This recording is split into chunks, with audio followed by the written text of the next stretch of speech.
Hello, my name is William Jita Lugolobi. I'm a computer scientist, a researcher, and a writer. I go to the University of Oxford and I'm currently pursuing a master's in social data science.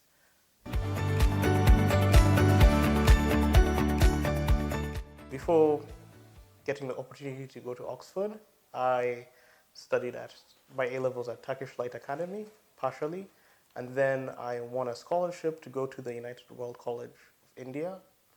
It's there that I was able to branch into different subjects that I never got the opportunity to do, like film, and I took up English and global politics, despite having previously studied only physics, chemistry, and math in my A levels. And through those subjects, I got to explore different parts of myself and see what other interests I had. And from this, I ended up cultivating a passion for film and media, and that made me decide that I wanted to do something in that field for university. That led me to go to Northwestern University's campus in Qatar, where I wanted the experience of an American university, but in a different context. So I didn't want to go to the States at the time. I wanted to seek education elsewhere from the US. And I wanted to try as much as possible to see as many parts of the world that I could. So the opportunity to study at an American university, but in the Middle East, was something that excited me, particularly in the media because the university had so many resources available. So I ended up doing uh, a bachelor's of journalism and communication in Northwestern. It was an experience that allowed me to really get my hands dirty with film. Uh, but then at some point it was during COVID really, uh, a lot of people I saw in my class lost their jobs, not in my class, in the class above me, lost out on employment opportunities that they had, job offers were taken away. And this made me very aware of how quote unquote replaceable people in the media are when it comes to employment. Uh, and that's something we continue to see today with the strikes in Hollywood and everything, and everyone fighting against AI. There's generally a tendency that people who are writers and artistic are not really seen as their work is now no longer having value. So this inspired me to learn more about technology. And at the time, I was taking a statistics class, and the statistics class is the first time I had experience with programming. And I took it upon myself to learn R, which is one of the languages that was being used, and wrote a really really good story on the if on the number of broken links.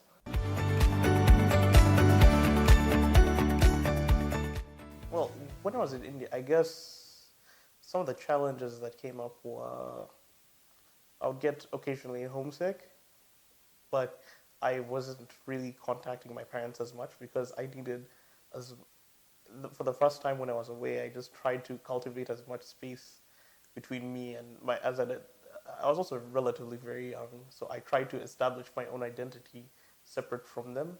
So that meant kind of not distancing completely, but somewhat distancing myself from them and not calling them every day to see how I am. Uh, so that was a bit of a challenge, not necessarily interacting with them as much as I used to. Another would be having to deal with stress academically in a place where when you're so used to having your way academically and realizing that that's not always going to be the case was something that was difficult.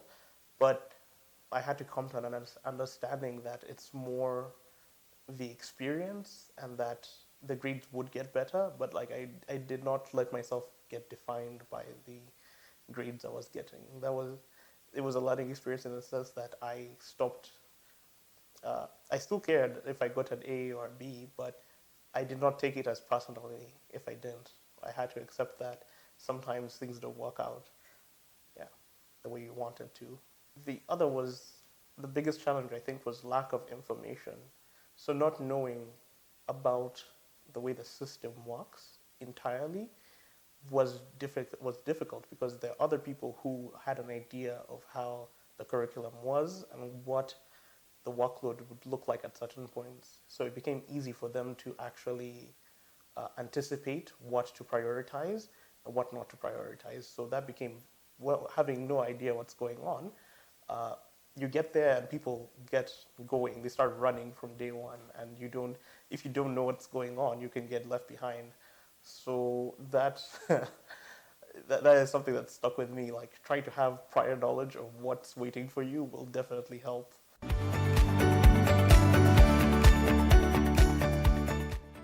The way I overcame the challenge was essentially getting informed as quickly as possible. As soon as I found out, making friends with people, and getting resources from them.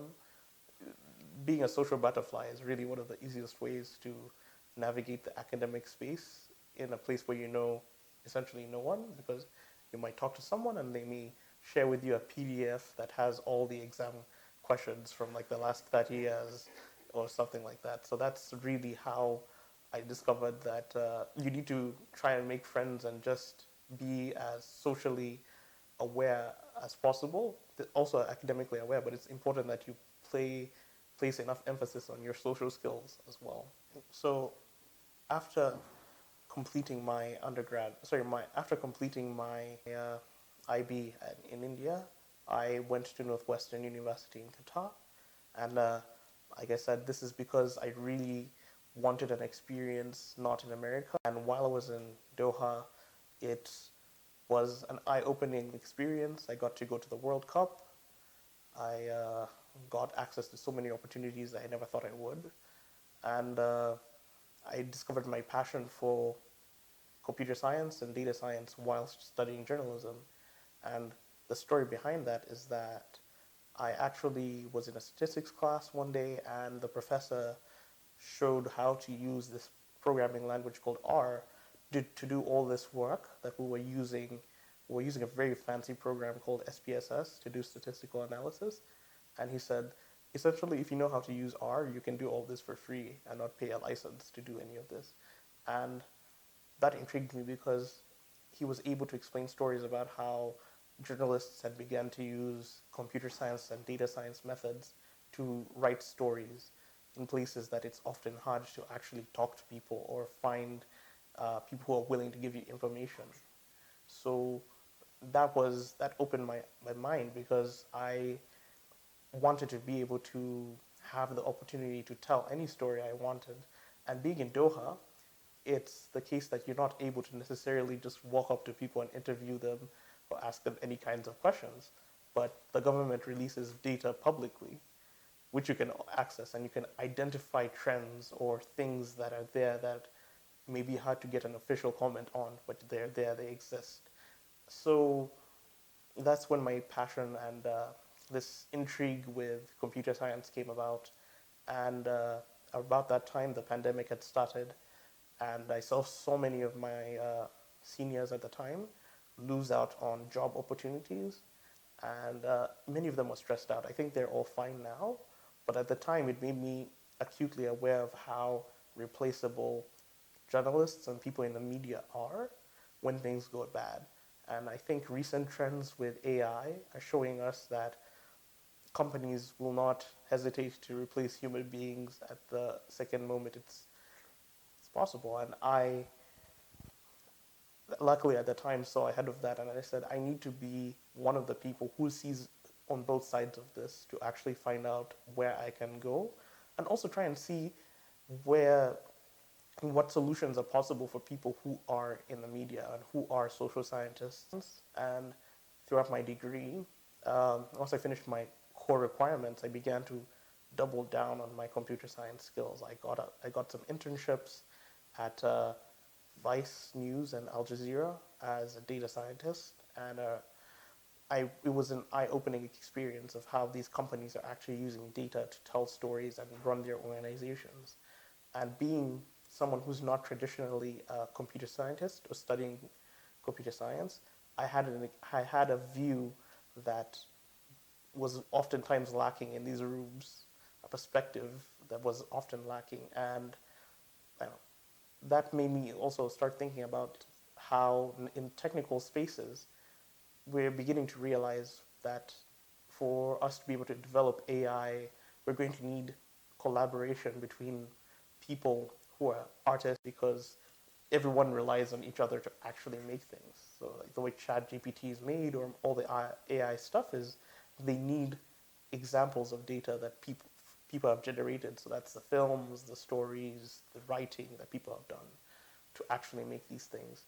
So that essentially was burning behind my head the whole time when I was an undergrad. And when it come, I from the first day I started at Northwestern, I had said that I wanted to get the Rhodes Scholarship.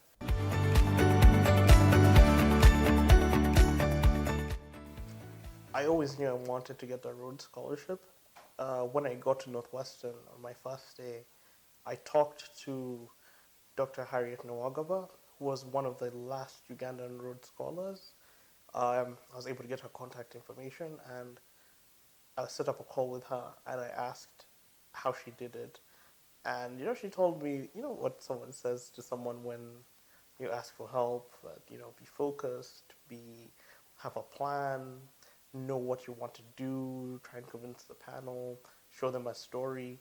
And I listened intensely to everything she said, and I remember writing them down on these sticky notes that I put to my wall.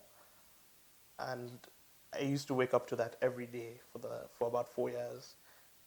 So I didn't think about it every day, but subconsciously in the back of my head, it's something I knew I wanted. And at the time, it seemed impossible because up until I won it, I think the last Ugandan Rhodes Scholar was in 2002.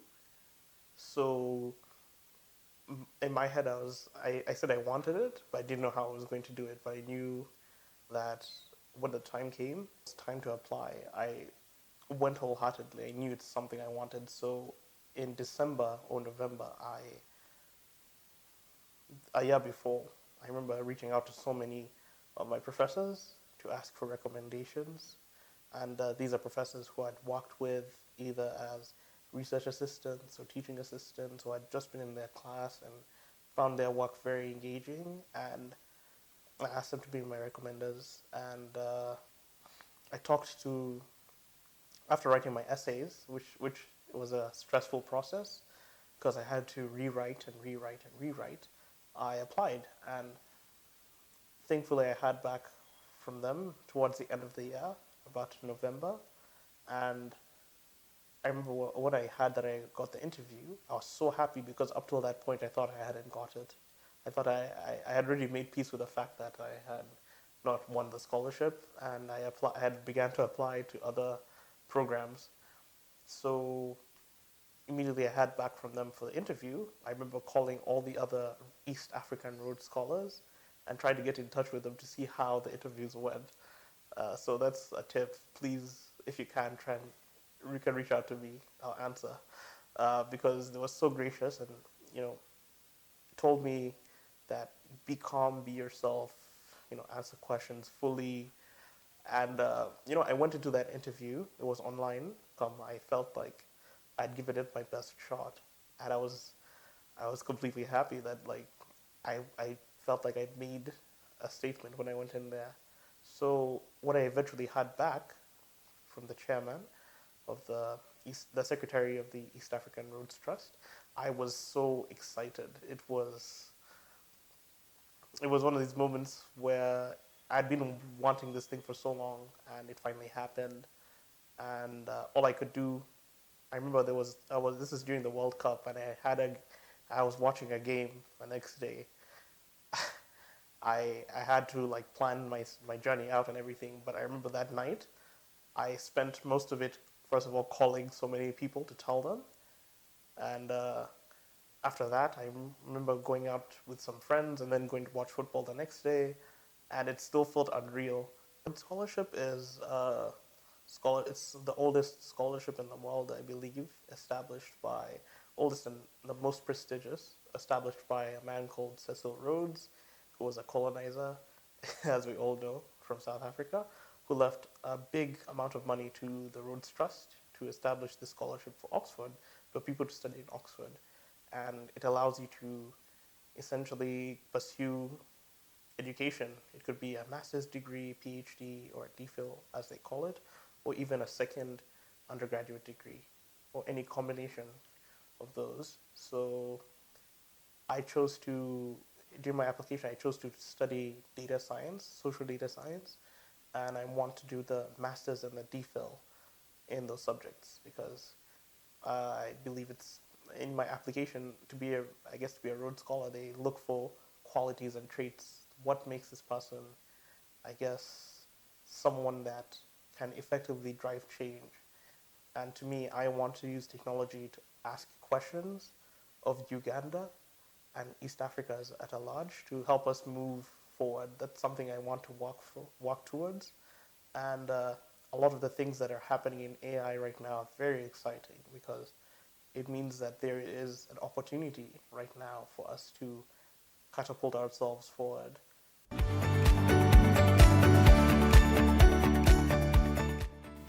After doing my master's, I have to write an application for the PhD program. So my next step is to, first of all, see how it is, and then write my PhD application, and hopefully get in, and then finish my PhD. Afterwards, I hope to. I love working in tech, so perhaps working with some startups or some interesting AI companies that are coming up, or that I may come up with, is something I am interested in pursuing.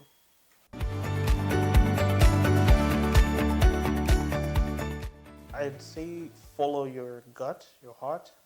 You, at the end of the day, know what you want to do, but you have to own your decisions. You have to take accountability for what you choose, the choices you make, and at the end of the day, if you give, you have to give it your best shot. Things that really happen is you need to be putting in the work to reap the rewards of anything. So I would say whatever it is you choose, uh, give it your best shot because that's the only way you're really going to make the most out of it.